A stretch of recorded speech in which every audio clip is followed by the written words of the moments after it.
Please help support the channel by visiting our Amazon store, affiliate link below. Hey, what's going on, everybody? My name is Matt Jarbo. This is $3 Theater. And you know, with Thor Ragnarok dropping in just a week, and I don't know about you, I'm excited to tell the review so far.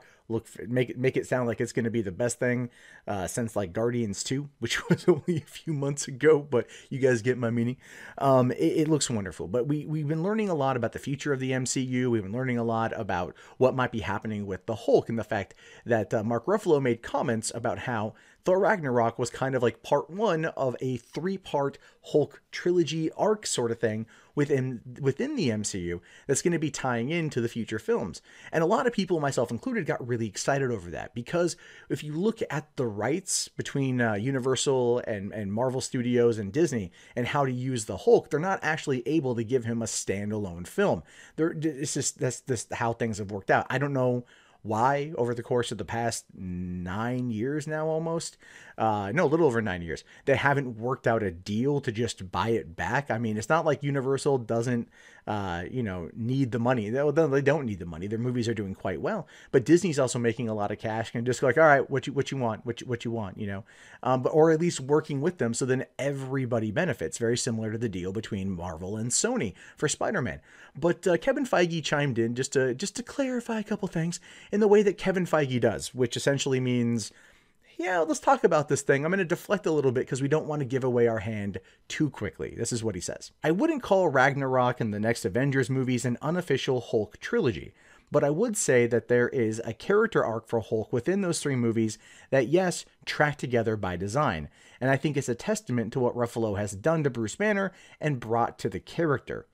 Ruffalo is a master at not going deep and dark, but taking that inner pain and kind of becoming zen about it. We saw that in Avengers 1, where Tony Stark is screwing around and poking him with something and saying, "Oh, careful," and he goes, "I can handle pointy things." He's much more zen about it. His secret is he's always angry. I think it's just a much more charismatic and engaging way to see it.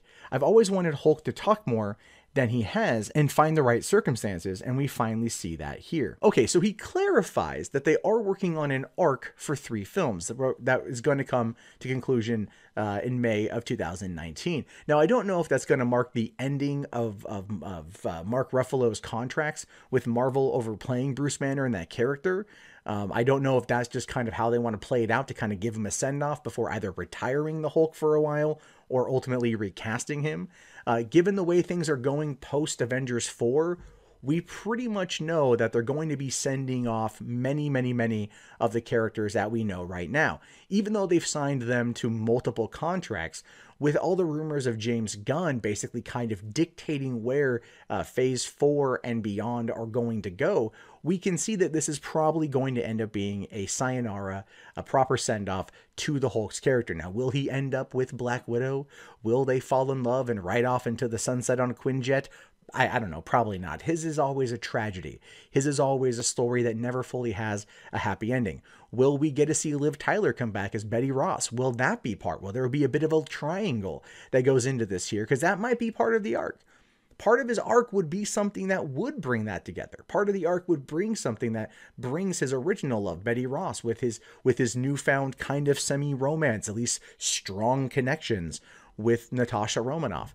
That could be something worth exploring, and that kind of love triangle intermixed within a world-ending event brought on by Thanos could be kind of fun, actually. And it's something that I feel won't be properly explored in terms of the other characters, because, well, we already know that that Emily Van Camp, Agent 13, is not going to be making an appearance in at least Avengers Infinity War. I don't know about the 4th one, even though her and Steve did make out in Captain America Civil War, and we do know that, well, Agent Carter at this point has passed away, although Haley Atwell was in North Carolina, tweeting or posting on Instagram some cryptic little posts that suggest that she's on set for maybe some kind of flashback with the movies.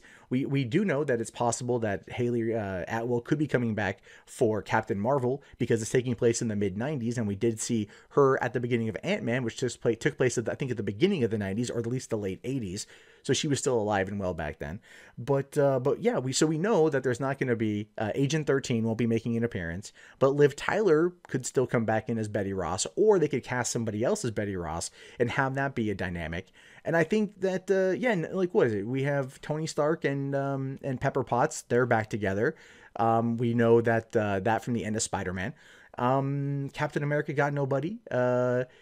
So that's not going to be an issue. Thor, Jane Foster isn't going to be involved, and they're probably going to set up him in Valkyrie.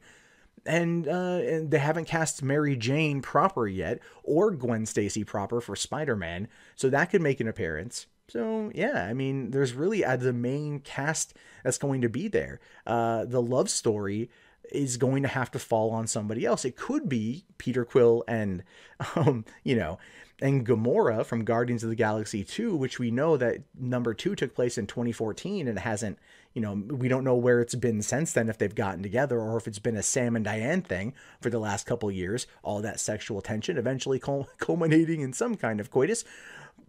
But yeah, really, there's not a central love story that's going to have to play out. And if you're thinking to yourself, these movies don't need that, they actually, to an extent, do. They do need some element of that in order for there to be motivation for certain characters. Look at Avengers Age of Ultron. Black Widow was captured. Hulk showed up and went to action. There was a bit of danger there. She wasn't going to die. We obviously knew that, but that was part of it. And so they do need some kind of element of that to go into this. And this particular love triangle would actually, I think, be part of that arc that's going to last those couple films. The will they, won't they third element comes in. Oh, damn, Hulk got to make a decision. Who's he going to give the rose to, or will he ever be an eternal bachelor? I don't know. I could be wrong. That's purely my speculation. Curious to know what you guys think. Let me know in the comments below. My name is, of course, Matt Jarbo. This has been $3 Theater. I'll talk to you guys later. Have yourself a fantastic day, and peace out.